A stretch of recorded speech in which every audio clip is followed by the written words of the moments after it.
And तुम जो बात करो कि ईरान खतरनाक है, ठीक है, ये सब वेस्टर्न प्रोपेगेंडा है। ईरान ने किस नेशन को जाके इन्वेड किया? जैसे ही इस्लामिक रेवोल्यूशन हुआ था 1979 में, उसके बाद इराक को पूरी शय देके, पूरी इंटेलिजेंस देके, पूरा इक्विपमेंट देके, इंक्लूडिंग केमिकल वेपन्स देके सद्दाम हुसैन को इराक के थ्रू अटैक करवाया था ईरान के अंदर। अभी जो बात चलकर आई कि साहब मुसलमान को मार रहा है, आपको उस वक्त की बात याद नहीं होगी जब आईसिस को इजराइल ने तैयार किया, अबू बकर बगदादी को, और अल्लाह अकबर कहकर उसने गले काटे। आप लोगों ने कभी भी नहीं कहा कि इजराइल ये बुरा कर रहा है।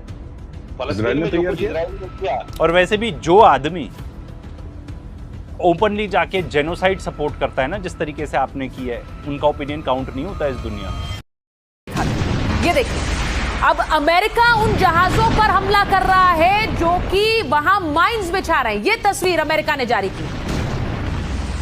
ये जहाज ईरान की तरफ से स्ट्रेट ऑफ हॉर्मुज में पानी में माइंस बिछा रहे हैं। तो अमेरिका क्या कर रहा है? उन पर बम बरसा रहा है, उन्हें ही ध्वस्त कर रहा है। दूसरी तस्वीर दिखाई, एक और तस्वीर देखिए। ये देखिए, ईरान का वो जहाज जो माइंस बिछा रहा है पानी में, जिससे कि वहां से कोई और तेल का जहाज ना उतर पाए, उस पर अमेरिका बम बरसा रहा है। इन्हें अमेरिका ही जारी कर रहा है बताने के लिए कि यही हश्र होगा आपका। स्ट्रेट ऑफ हॉर्मुज पर ईरान कब्जा नहीं कर सकता है। ये तस्वीर देखिए। ओ भाई, मारो मुझे, मारो मुझे, मारो नहीं, ये मजाक हो रहा है। एक सेकंड यार, मजाक हो रहा है। अरे मैडम जी क्या कर रहे हो आप? मतलब आपको कुछ खबर भी है क्या? या ऐसे ही एनडीटीवी तो वैसे ही यार प्रोपेगेंडा चैनल बन चुका है इतना भारी। तो भाई यूएस मिलिट्री ने खुद आके बोला है कि हम एस्कॉर्ट नहीं कर सकते हैं शिप्स को, ठीक है। एंड कुछ शिप्स निकल रहे हैं, अगर माइंस लगे हुए हैं तो फिर शिप्स कैसे निकल रहे हैं? कुछ भी बकवास पेल दोगे यार आप लोग, हैं जरा भी नहीं सोचना, ठीक है। ईरान माइंस नहीं बिछा रहा है, वो तो ये चाहता है कि भाई हम कंट्रोल कर रहे हैं स्ट्रेट ऑफ हॉर्मुज, उनको माइंस बिछाने की जरूरत नहीं है, हमारे पास लेवरेज रहे। अगर आप चाहते हो कि आपके टैंक्स निकले तो हमसे बात कीजिए, फिर हम आपको बताएंगे कुछ। और क्या बताएंगे? वो एक तो पब्लिकली स्टेटमेंट जारी कर चुके हैं कि अगर आप चाहते हो कि आपके निकले टैंक्स, तो फिर आप जो एम्बेसडर्स हैं इजराइल और यूएस के अपने देश से, उनको बाहर निकाल दो। दूसरा, उन्होंने ये भी बोला है कि जो ऑयल टैंकर्स हैं, अगर वो चाइनीज युआन में पेमेंट हुई है तो भी निकाल सकते हो आप, ठीक है। एंड ये जो माइंस बिछा रहे हैं, तो ट्रंप ने भी बोला था कि नहीं बिछा रहे हैं, ठीक है। और आप ये देखो, सारे एक्सपर्ट्स बोल रहे हैं कि नहीं बिछा रहे, बिकॉज उनको जरूरत भी नहीं है, ताकि वो सिलेक्टिव हो सके किसको निकालना है किसको नहीं निकालना है। एंड ये न्यूज़ सबसे पहले सीबीएस में आई थी, एंड आप जाके ये देख लेना सीबीएस का ओनर कौन है। लैरी एलिसन है, जो कि एक नंबर का ज़ायनिस्ट है, समझे। सुप्रीम लीडर की मौत के बाद तो दिखा तो ये रहे हैं कि ईरान के साथ खड़े हैं, लेकिन इसी के साथ साथ उन्होंने अपने जहाज सीधे खाड़ी देशों की तरफ आगे भी बढ़ा दिए। अब इसका मतलब क्या है? इसका मतलब क्या पाकिस्तान इस युद्ध में एंट्री ले चुका है? आज सवाल ये पूछ रही हूं। पहले पाकिस्तान ने सुप्रीम लीडर मुस्तफा को बधाई दी थी, बाद में मिडिल ईस्ट में जारी युद्ध में कूद गया पाकिस्तान। क्या पाकिस्तान ने मिडिल ईस्ट में अपनी नौसेना भेज दी है? जी हां, अपने जहाज रवाना कर दिए। नौसेना ने यह नहीं बताया है कि टैंकर किस रास्ते जा रहे हैं, कहां जा रहे हैं, लेकिन ये निकल पड़े हैं। अब कहा जा रहा है कि डिफेंस पैक्ट की वजह से पाकिस्तान युद्ध में एंट्री ले चुका है सऊदी अरब के साथ। पाकिस्तान ने पिछले साल जो डिफेंस अग्रीमेंट किया था, जो समझौता किया था, उसके तहत अब उसे सऊदी अरब की मदद के लिए जाना होगा। हैं? ये क्या हो गया? ये क्या सुन रहा हूं मैं? मैडम जी क्या यार, मैडम जी पाकिस्तान की एंट्री करवा दी आपने, कब, कहां? मतलब आपको पता है आप क्या कह रहे हो? ईरान इंडिया से ज्यादा दूर है नहीं। अब आप कह रहे हो हमारा पड़ोसी देश इन्वॉल्व हो चुका है वर्ल्ड वॉर 3 में, क्योंकि अगर ये सब देश इन्वॉल्व हो गए तो वर्ल्ड वॉर 3। अरे यार, मैं तो पाकिस्तान की सोचता हूँ। एक तो उनको कितने तरफ से अटैक झेलना पड़ता है, ठीक है ना।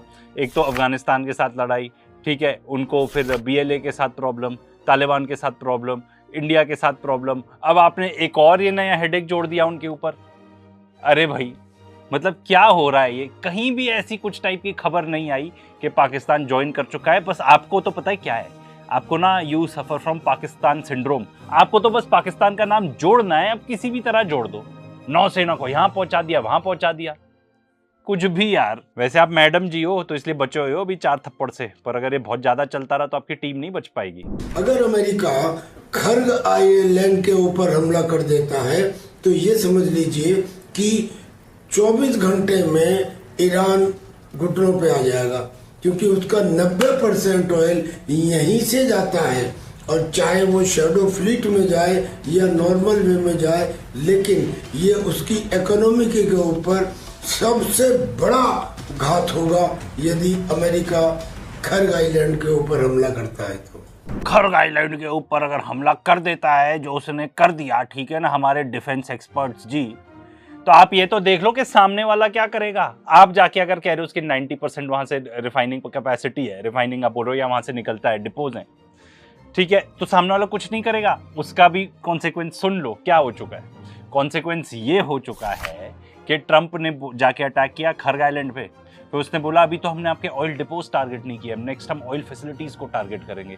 तो ईरान ने बोला अच्छा ठीक है, अगर आप करोगे तो जितने भी आसपास हमारे पूरे रीजन में कोई भी अमेरिकन रिफाइनरी जिससे रिलेशनशिप भी हो अमेरिका का इन एनी वे शेप और फॉर्म, हम उनको खत्म कर देंगे।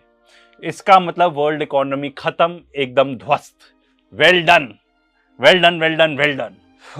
मतलब क्या बोलो, ये जो डिफेंस एक्सपर्ट है ये आके ये नहीं बता रहे कि भाई टिट फॉर टैट चल रहा है। अगर आप जाके ये करोगे, अगर आप उनकी ऑयल फैसिलिटीज को अटैक करोगे तो वो भी करेंगे, और उससे वर्ल्ड इकोनॉमी कहाँ खड़ी होगी। एंड जहां तक ईरानियन इकोनॉमी का सवाल है कि वो एकदम घुटनों पे आ जाएंगे, ये कर लेंगे, वो कर लेंगे, तो भाई रिकॉर्ड ऑयल भेज रहे हैं वो अपना स्ट्रेट ऑफ हॉर्मुज से टू चाइना।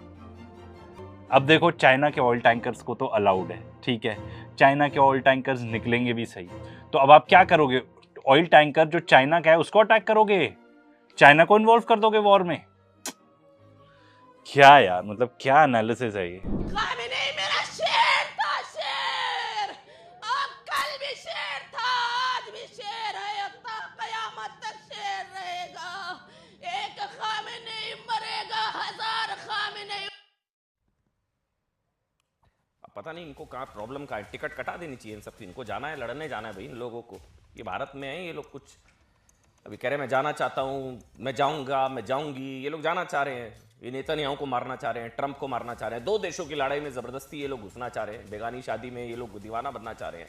वहाँ किसी एक देश ने किसी दूसरे देश में घुसकर किसी को मार दिया, लेकिन इसको ऐसे समझिए, ओ हो, किसी एक देश में घुसकर दूसरे देश में किसी को मार दिया। 4 थप्पड़ तो पहले ही जड़ो यार इस आदमी को, 4 थप्पड़ मुंह पे। सबसे पहले जो बात हो रही है वर्ल्ड लीडर्स की, ठीक है, आप जाके किसी को भी ऐसे नहीं मार सकते हो। इसके ऊपर एक लेयर और ऐड कर दो, वो रिलीजियस लीडर थे, कोई ऑर्डिनरी आदमी नहीं थे, कोई ऑर्डिनरी लीडर नहीं थे। अब इमेजिन करो कोई जाके पोप को मार दे, ऐसी ही चीज हो जाएगी। वो जो शिया कम्युनिटी के लिए थे वही क्रिश्चियंस के लिए पोप है, तो भाई कुछ तो अकल तुम्हारे भेजे में आनी चाहिए यार। What's your name? Aman Chopra है? कुछ शर्म है कि उसको भी अपने जर्नलिज्म की तरह कबाड़ी में बेच दिया और जो 20 रुपए मिले उससे बाल कटा लिए। Foolish man, you so foolish. मतलब कुछ तो ध्यान रख लो कि आप क्या बोल रहे हो। चलो इसकी तो ध्यान आप रखो ही मत कि लोगों के रिलीजियस सेंटिमेंट अफेक्ट हो जाएंगे, वो तो आपको कहाँ ही, ठीक है ना। थोड़ा इतना ही ध्यान रख लो अपनी अपीयरेंस के लिए कि इतने बेवकूफ ना साबित हो जाओ तुम। दूसरी ओर खामनेई ईरान के राष्ट्रपति या प्रधानमंत्री तो थे नहीं, वो ईरान के सर्वोच्च धर्मगुरु थे। वहां के लोग कहते थे जालिम तानाशाह क्रूर कट्टरपंथी था जिसने मरवा दिया इतने लोगों को, और आज देखिए क्या कर रहा है ये ईरान, क्या कर रहा है ये जगह जगह बमबारी, मुस्लिम मुल्कों में बमबारी कर रहा है। सबसे पहले तो उसको 4 थप्पड़ दो यार, इतना बेवकूफ होने के लिए। 4 थप्पड़ मुंह पे। अब ये जो अटैक कर रहे हैं बाकी देशों में, तो वहां ही पे तो यूएस के मिलिट्री बेसेस हैं जिन्होंने हमेशा ज़ायनिस्ट को सपोर्ट किया है, जैसे कि तुम कर रहे हो। वो क्या कुछ गलत कर रहे हैं। एंड वो सिर्फ रिलीजियस लीडर नहीं थे, वो देश को एक्चुअली चलाने वालों में से थे, सुप्रीम लीडर थे, मेन डिसीजंस वो ही लेते थे। तो इट इज ऑलमोस्ट लाइक कि आप जाके किसी देश के प्रधानमंत्री को मार दो, वही है, एग्जैक्टली वही है। तुम्हारे भेजे में समझ नहीं आ रही। कुछ सोचिए, जिनकी मौत पर ईरान में कुछ जगहों पर जश्न मनाया। अच्छा हाँ, ये है ना आज की तस्वीर, ये है आज की सबसे बड़ी तस्वीर। खामनेई की मौत, ईरान में जश्न, भारत में मातम। आप लॉजिकल सोच कर देखिए, जिस देश के लोग वहां कुछ जगहों पर जश्न मना रहे हैं कि क्रूर कट्टरपंथी जालिम तानाशाह मर गया, मारने वाला कोई तीसरा देश उसके खुद के देश में बन रहा है जश्न। सुपारी आरोप है कि ये सऊदी ने सुपारी दी, यह भी वॉशिंगटन पोस्ट से लेकर अमेरिका का दावा है। खुद ईरान के कई लोग मानते हैं कि आयतुल्ला खामनेई एक क्रूर तानाशाह और कट्टरपंथी जिद की वजह से ईरान में कई बेटियां हिजाब विरोधी प्रदर्शनों में मारी गई। महसा अमीनी, इसके अलावा खामनेई के परिवार के लोग ही उन्हें तानाशाह बता चुके हैं। खामनेई की सगी बहन और सगे भाई उनके खिलाफ थे। 4 थप्पड़ दो पहले तो। 4 थप्पड़ मुंह पे। मजा नहीं आया, और दो। 4 थप्पड़ मुंह पे। एक बारी और। 4 थप्पड़ मुंह पे। ये जितने भी क्लिप्स वगैरह आपसे सब चला रहे हो सब इजरायली प्रोपेगेंडा है। आप चलो ठीक है, एक देश में एक लीडर मरता है, बहुत सारे लोग उसके खिलाफ थे, कुछ लोग होंगे जो सेलिब्रेट करेंगे कि हाँ भाई अच्छा है, पर कौन लोग ऐसे हैं आप मुझे बताओ जो ऐसे सेलिब्रेट करेंगे जब उनके घर के अंदर घुसकर बच्चियों को मार दिया गया है, जो तुमने यहाँ पे बिल्कुल नहीं कवर किया। एक प्राइमरी स्कूल में बच्चियों को 6 से 10 साल की बच्चियां थी, उनको जाके डबल टैप स्ट्राइक करके मारा है, ठीक है, और ये ज़ायनिस्ट का ही पूरा किया धरा है, और फिर लोग ऐसे जश्न मनाएंगे। भाई इतने सारे इमेजेस आई हैं वहां से कि लोग एक्चुअली शोक मना रहे हैं, कितनी सारी परेड्स निकली है इन support of the new supreme leader, in support of the existing administration. वो सब तुम दिखाओगे नहीं। एंड 4 थप्पड़ तुमको पता है इतने क्यों दिए हैं इस बारी? इतने इसलिए दिए हैं क्योंकि सबसे पहले तो तुमने ये जो गर्ल्स स्कूल वाली खबर थी इसको नहीं बताया। सिलेक्टिव खबर तुमने इतनी ज्यादा दी कि तुमने एक जो तुमको वीडियो मिल गया, जो तुमको ज़ायनिस्ट ने दे दिया एज प्रोपेगेंडा, वही दिखा रहे हो। जो बाकी इतनी सारी चीजें हो रही है, इतनी सारी पब्लिक निकली है बाहर, कितने सारे शहरों में ईरान के, वो तुमने कुछ भी नहीं दिखाया। इसको कहते हैं classic case of miss information फैलाना। भारत के बीच में कूद पड़े साहब, वो कह रहे हैं वो ईरान को सबक सिखाएगा। खुद ईरान का दावा है कि पाकिस्तान, अच्छा सुनिए, पाकिस्तान, ईरान का दावा है कि पाकिस्तान अमेरिका की मदद कर रहा है, मुनीर मरवा रहा है। आप समझिए इस चीज को। यहां लोग कह रहे कि नहीं ईरान के साथ दोस्ती निभाओ, खामनेई की मौत पर मातम मन रहा है, प्रधानमंत्री नरेंद्र मोदी क्यों नहीं शोक संदेश जाहिर कर रहे हैं। यह खबर है कि पाकिस्तान, मुनीर, उसने वो मरवा रहा है वहां खामनेई, और ईरान में बमबारी करवा रहा है अपने एयर स्पेस। ईरानियों को कौन मरवा रहा है? पाकिस्तान। अच्छा, इतनी बड़ी खबर आ गई है? कब आया, किसने दावा दिया भाई, कुछ तो बताओ। एंड पाकिस्तान ने एयर स्पेस दी अपनी? व्हाट? वेस्टर्न साइड से पूरे अटैक हो रहे, ठीक है, पाकिस्तान इधर है, ठीक है, on the east of Iran, तो यहां की कहां से यूज हो गई एयर स्पेस? भाई ये तुम दावा पहले भी कर रहे थे। अनपढ़ गंवार, ज्योग्राफी नहीं पढ़ी तूने, कुछ भी पढ़ाई वढ़ाई नहीं करी स्कूल में, लगता है ऐसे ही बतौले मारता रहता था है। तो भैया बतौले मारने वालों के लिए बेस्ट जगह है इंडियन मेन स्ट्रीम मीडिया। वाह यार, 4 थप्पड़ मुंह पे।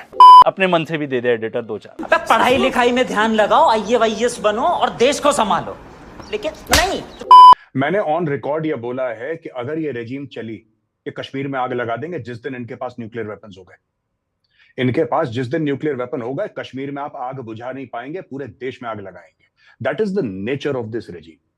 पर अमेरिका ने यह गलत करा कि इनको ये काम, इजराइल ने यह बहुत बुरा करा, ये काम उनको 20 साल पहले कर देना चाहिए था। बहुत लटका दिया उन लोगों ने, और अभी भी जो कर रहे हैं वो बहुत, मुझे नहीं, ये फैलावा इतना नहीं होना चाहिए। आप सर्जिकल स्ट्राइक करिए, आपको जो करना है करिए, कर कुरा के खत्म कीजिए। अबे फालतू में रायता फैल रहा है, this is not good. But this man, Khamenei की बात कर रहा हूं, बहुत खतरनाक, बहुत ज्यादा खतरनाक। और जो लोग कह रहे हैं ना पॉलिटिकल, अब मैं उनका नाम नहीं लूंगा, बट जो कह रहे हैं कि साहब ये है और ये भारत के बड़े मित्र थे, हाँ, at a national level Chabahar port हमने बनाया, वहां पे हम लोग करा, वो सब बातें ठीक हैं, लेकिन आइडियोलॉजिकली देखिए, आप एक बात करिए। वाह यार, इतनी ज्यादा बकवास करता है ना ये आदमी, इतनी ज्यादा बकवास करता है। ओ यार, जितने भी ये दावे कर रहा है कि अगर उनके पास न्यूक आ गया तो कश्मीर में आग लग जाएगी, क्या रिलेशन है इसका? एंड तुम आइडियोलॉजी की बात कर रहे हो, तो हमारी एज अ नेशन बहुत आइडियोलॉजी मैच करती है against the biggest terrorist in the world, America and Israel हैं। दोनों पराया स्टेट है, मैं बता दूं, दोनों पराया स्टेट है, दोनों के साथ कोई रिलेशनशिप नहीं चाहता। अमेरिका के साथ तो देखो सबकी मजबूरी है, इजराइल के साथ मजबूरी जिनकी है वही निभा रहे हैं, अदरवाइज नो वन। कोई नहीं चाहता कि भाई नेतन्याहू के साथ फोटो खिंचाए, कोई नहीं चाहता कि इजराइल में जाए, कोई वर्ल्ड लीडर नहीं चाहता। दे आर पराया स्टेट्स, ठीक है। एंड अब ये क्या बात हुई कि चबहार पोर्ट उन्होंने दिया, वो सेपरेट है, वो नेशनल इंटरेस्ट है।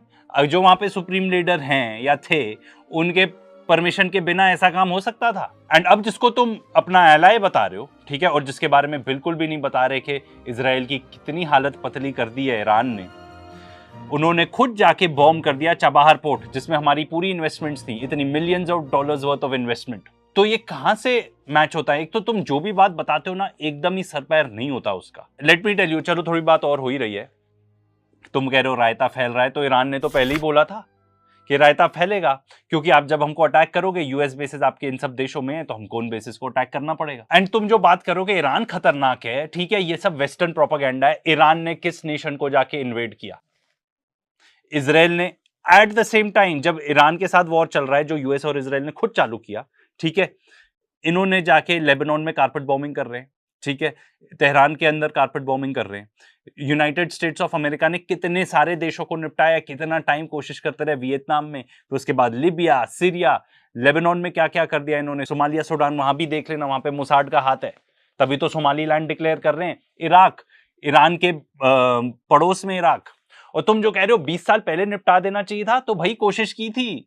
जैसे ही इस्लामिक रेवोल्यूशन हुआ था 1979 में, उसके बाद इराक को पूरी शय देके, पूरी इंटेलिजेंस देके, पूरा इक्विपमेंट देके, इंक्लूडिंग केमिकल वेपन्स देके, सद्दाम हुसैन को इराक के थ्रू अटैक करवाया था ईरान के अंदर, कि भाई अभी तो वीक है, एकदम ही नई नई रेजिम बनी है, इनको अभी निपटा दो।